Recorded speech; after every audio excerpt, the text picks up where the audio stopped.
लेकिन शाम को सोहन के दरवाजे पे दस्तक होती है। उसकी पत्नी सुनैना दरवाजा खोलती है तो देखती है कि वही पेंटर औरत खड़ी थी। पीछे से सोहन भी आ जाता है। वो उस औरत को देखकर हैरान हो जाता है। अरे तुम यहाँ तक कैसे पहुँची? मैंने तो तुम्हें घर का पता दिया ही नहीं था। उस औरत ने अभी भी घूंघट कर रखा था और वो भारी आवाज में बोली, आपने मुझे पता बता दिया था, जल्दीबाजी में आपको ध्यान नहीं रहा होगा। अरे क्या अभी, अगर आपने पता नहीं बताया तो भला वो यहाँ कैसे पहुँची? अब छोड़िए ना ये सब, जल्दी से पेंटिंग का काम शुरू करवा दीजिए। सुनैना उस औरत को घर के अंदर आने को कहती है, लेकिन सोहन बहुत परेशान था और उसे कुछ गड़बड़ लग रही थी। सुनैना ने उस औरत को सब कुछ समझा दिया था और वो घूंघट में ही काम कर रही थी। सोहन धीरज को फोन मिलाता है और उसे सब कुछ बता देता है। धीरज भी जल्दी से सोहन के घर आ जाता है। यार धीरज, अच्छा हुआ तू आ गया। मुझे तो कुछ गड़बड़ लग रही है। हाँ सोहन, लग तो मुझे भी रहा है। तो एक काम करते हैं ना, इस औरत को काम करने से मना कर देते हैं और इसे वापस भेज देते हैं। जब तुझे ठीक ही नहीं लग रहा तो क्यों इससे काम करवाना? हाँ, यही करना ठीक रहेगा। सोहन और धीरज कमरे में जा ही रहे थे कि तभी सुनैना के चीखने की आवाज आती है। सोहन और धीरज भागते हुए कमरे में जाते हैं तो वो देखते हैं कि सुनैना बहुत डरी हुई थी और उस औरत ने सभी दीवारों में लाल पेंट कर दिया था। ये देखिए ना, ये औरत ने कितना अजीब पेंट किया है और मुझे देखकर तो ये जोर जोर से हंस रही थी। मुझे तो बहुत डर लग रहा है। सोहन, कौन हो तुम और ये सब क्या किया तुमने? सोहन की बात सुनकर वो औरत और जोर जोर से हंसने लगती है और अपना घूंघट हटा देती है। घूंघट के पीछे चुड़ैल का चेहरा था और उसे देखकर सभी लोग डर जाते हैं। धीरज भागते हुए दरवाजे के पास जाता है, लेकिन सुनैना अपने जादू से दरवाजा बंद कर देती है। अरे नहीं, मैं तो बाहर भी नहीं जा पा रहा हूँ। ये मैं कहाँ फंस गया? अरे धीरज के बच्चे, तू मुझे यहाँ इस मुसीबत में अकेले छोड़कर कहाँ भाग रहा है? अब कोई भी कहीं नहीं जाएगा, अब तुम सब यहीं रहोगे। ये खून है, खून। चुड़ैल इतना कहकर सुनैना पर हमला कर देती है और उसे मार डालती है। फिर चुड़ैल सोहन को भी मार देती है और दोनों का खून निकालकर अपनी खून से भरी बाल्टी में। ये सब देखकर धीरज खड़ा खड़ा कांप रहा था। अरे तू तो कांप रहा है। नहीं नहीं, मुझे मत मारो, मुझे मत मारो। अच्छा चल ठीक है, नहीं मारती तुझे।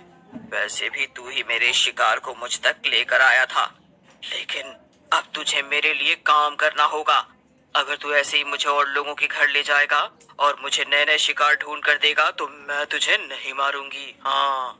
चुड़ैल की बात सुनकर धीरज बहुत परेशान हो गया। उसे ये रास्ता तो बहुत गलत लग रहा था, लेकिन अपनी जान बचाने का दूसरा कोई रास्ता उसे नजर भी नहीं आ रहा था। ठीक है, कल मैं तुझे वहीं मिलूंगी जहां पहली बार मिली थी, और जरा समय से आ जाना। मुझे देर से आने वाले लोग पसंद नहीं हैं, वरना मैं तुझे जान से मार डालूंगी। अगले दिन धीरज सुबह सुबह चुड़ैल के पास पहुंच जाता है। मैं आ गया। चलो, मैंने एक नया घर ढूंढ लिया है जहाँ पर हम लोग चल सकते हैं। वो लोग यहाँ के रहने वाले नहीं हैं, इसलिए उनके घर में घुसने में हमें आसानी होगी। वाह, तू तो बड़ा ही वफादार है। तू तो एकदम सही समय पर आ गया।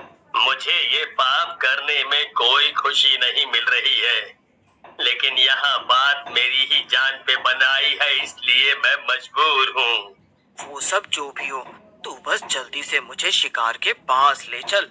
चुड़ैल धीरज के साथ उसके बताए हुए घर में चली जाती है और लोगों को मार देती है। वो ठीक उसी तरह लोगों का खून अपनी बाल्टी में भर देती है और दीवारों को लाल रंग से पेंट कर देती है। अब ये चुड़ैल का रोज का काम हो गया था। धीरज उसे नए नए घरों में लेकर जाता था और वो लोगों को मार के अपने पेंट की बाल्टी भरती थी। धीरज ना चाहते हुए भी ये सब चुपचाप देख रहा था। एक दिन धीरज अपने घर में चुपचाप बैठा हुआ था, तभी उसकी पत्नी आ गई। क्या हुआ जी, आजकल आप बड़े उदास रहते हैं, आप कहाँ खोए रहते हैं जी? नहीं तो वसुधा, ऐसा कुछ भी नहीं है, तुम चिंता मत करो। बस करिए आप, अब मुझसे तो मत छिपाइए, मैं सब जानती हूँ। मुझे मालूम है कि क्या बात है। क्या क्या मतलब है तुम्हारा? क्या मालूम है तुम्हें?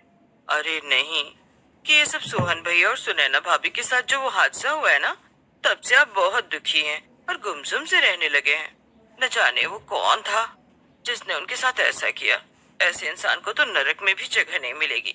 अरे सोहन भैया का इतना प्यारा परिवार था और सुनैना भाभी तो माँ भी बनने वाली थी। वसुधा की ये बात सुनकर धीरज के पैरों तले जमीन ही खिसक जाती है।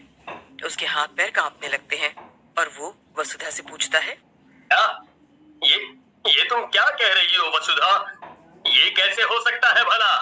मुझे पता है कि आपको ये सुनकर और भी ज्यादा दुख हुआ होगा, लेकिन यही सच है।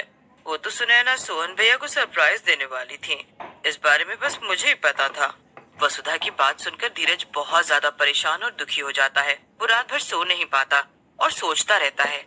सुबह हो जाती है और आखिर में धीरज ठान लेता है कि अब वो चुड़ैल की मदद नहीं करेगा। वो खुद से कहता है, मुझे मुझे अब इस चुड़ैल का और साथ नहीं देना है। अगर वो मुझे मार भी देगी तो कोई बात नहीं, लेकिन अब मैं किसी और को मरने नहीं दूंगा। अब धीरज ये ठान चुका था कि वो चुड़ैल का साथ नहीं देगा। वो रोज की तरह उठकर चुड़ैल के पास जाता है और उसे एक पुराने घर में ले जाता है। लेकिन इस बार धीरज ने चुड़ैल को चकमा दिया। वो घर जहाँ पर धीरज चुड़ैल को लेकर आया था, वो पूरी तरह से खाली था और वहाँ एक भी इंसान नहीं था। ये क्या तमाशा है? ये घर तो एकदम खाली पड़ा हुआ है। यहाँ मैं किसे मारूं? किसी को भी नहीं। अब तू किसी को भी नहीं मार पाएगी, क्योंकि मैं तुझे ऐसा नहीं करने दूंगा। और तू मुझे कैसे रोकेगा? अरे तू तो बस एक मामूली इंसान है और मैं एक शक्तिशाली चुड़ैल हूँ। चुड़ैल की बात सुनकर धीरज को अच्छे से समझ आ जाता है कि उसे अभी क्या करना है। वो भाग के गया और उसने चुड़ैल की खून से भरी बाल्टी उठा ली। ये देखकर चुड़ैल हड़बड़ा जाती है। अरे अरे ये तो क्या कर रहा है? पागल इंसान, रुक जा वरना तेरी खैर नहीं। चुड़ैल धीरज को रोकने के लिए उसकी तरफ भागी, लेकिन इसके पहले कि चुड़ैल कुछ कर पाती, धीरज ने उसकी सारी बाल्टी को उठाकर जमीन पर जोर से पटक दिया।